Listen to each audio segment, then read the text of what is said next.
Well, good afternoon, teachers. I have here some pointers. I tried to gather all the pointers in the from the internet, and then I have this summarized form. Actually, there is just like uh, very simple tips on how to pass the DET exam. Okay, so the first one is like set your mind setting. This is the first thing to do actually. If you really want to pass the DET, you have to set your mind that you are taking the test.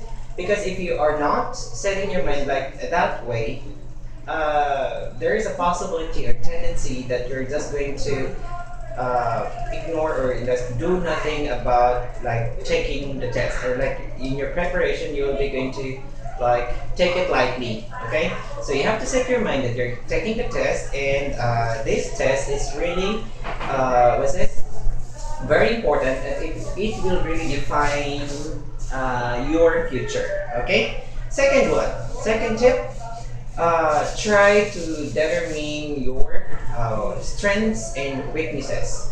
Strength, how to determine this stuff? Try to check those subjects that are like part of the coverage, um, which you think you are not good at, and which you think you are good at. Okay, why this is important? This is very important. The first thing is that uh, in planning, you will know which subject you are going to focus on and which subjects you are not to focus that much. Okay, because in reviewing, especially if you really don't have like enough time, like if you are working or if you have like other stuff, you're doing other stuff and stuff like that. So it's better. It would be better if you are going to determine those subjects which you're not good at and you are good at. Okay, so strengths and weaknesses. One thing to check this one is that you try to check your TOR, transcript of records, and in there you would know which subjects you're not good at and you're good at and you're not good at.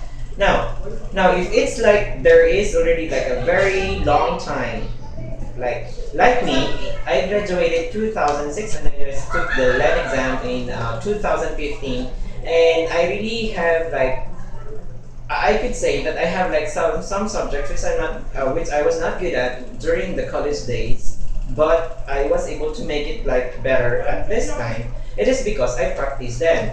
Okay, and one more thing is that try to focus on those subjects where when your weakness or the subjects where you're not good at. Okay, second or third tip, create a time frame or make a plan. Okay, now the reason why I asked you to determine your strength and weaknesses or the subjects you're good at and the subjects you're not good at, it is because in making the plan, okay, or what's this plan for like everyday review, you have to focus on the subjects you're not really good at. Okay, like shall we say, maybe those subjects which you are good at, you have to focus like 1 hour a day reviewing yourself about those. And those subjects where you're not good at, try to focus like every day. You have like for mathematics, you'll have 2 hours. The next day you'll have science, or the next day you'll have Filipino. This is like for general education. Or for professional education, you will have your like if you're not good at the philosophies of education and theories, or principles of teaching, or human development, or like measurement and evaluation. You have to allot time for that, for each of them, longer time than those which you're good at. Okay. Um, if you're good at a certain subject, do not just take it lightly. Do not ignore it. It's because like if you have like if you are really very confident about like, oh, I know the subject, and you don't need to review yourself about it. Don't take it that way, because really in during the tests there will be like lots of possibilities of the questions that will come out. Okay, from like so let's say when I took the LET last 2015, September 2015, there were so many questions about mathematics and science for general education.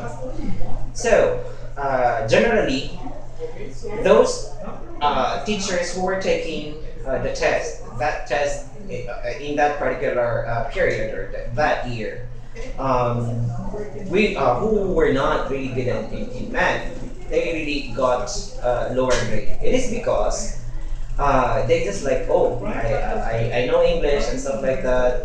Anyway, I don't need this one for general education. I know a lot of stuff and like that. What if you are not good in one of the subjects and the general education focuses on that subject, more on that subject? This could be very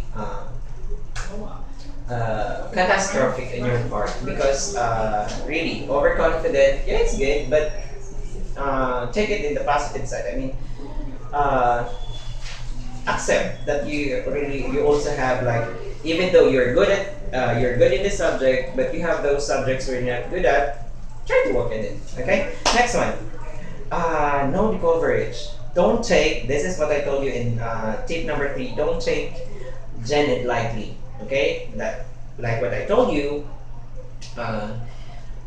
Sometimes Gen Ed focus on this subject more. They give more questions on this subject and this subject and this subject and stuff like that. So you really have to be ready. Don't take Gen Ed lightly, especially the elementary teachers, because you'll have your 60%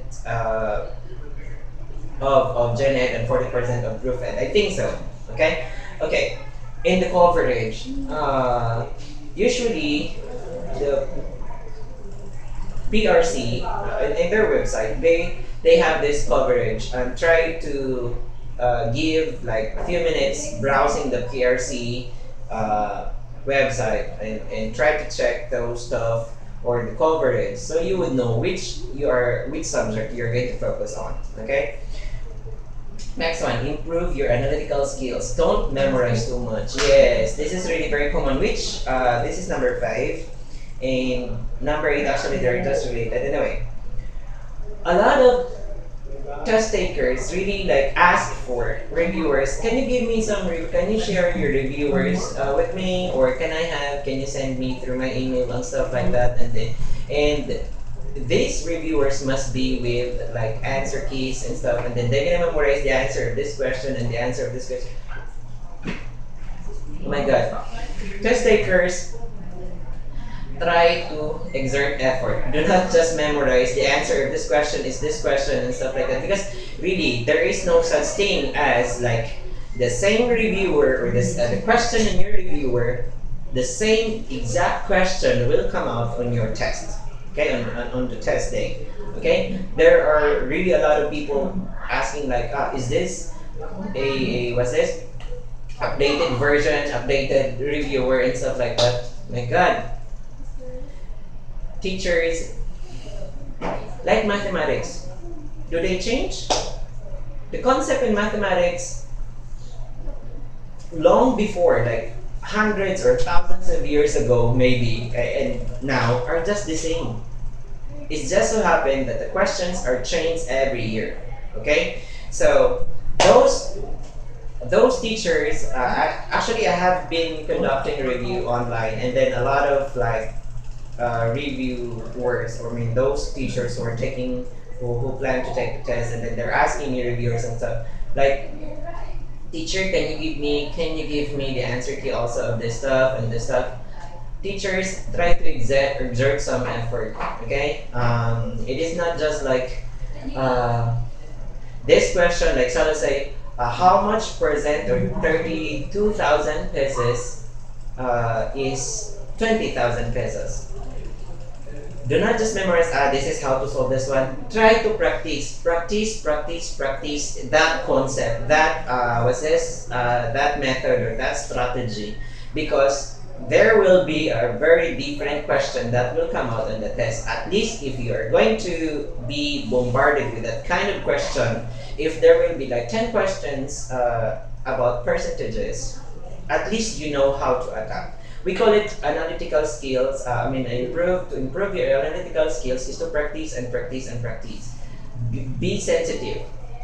Okay, you must very logical in thinking, like analyzing the question. Okay, so for you to improve your analytical skills, at practice at least like maybe 5 times or 10 times each question, like especially in mathematics. It is because this will really help you. Okay, analytical skills cannot be memorized.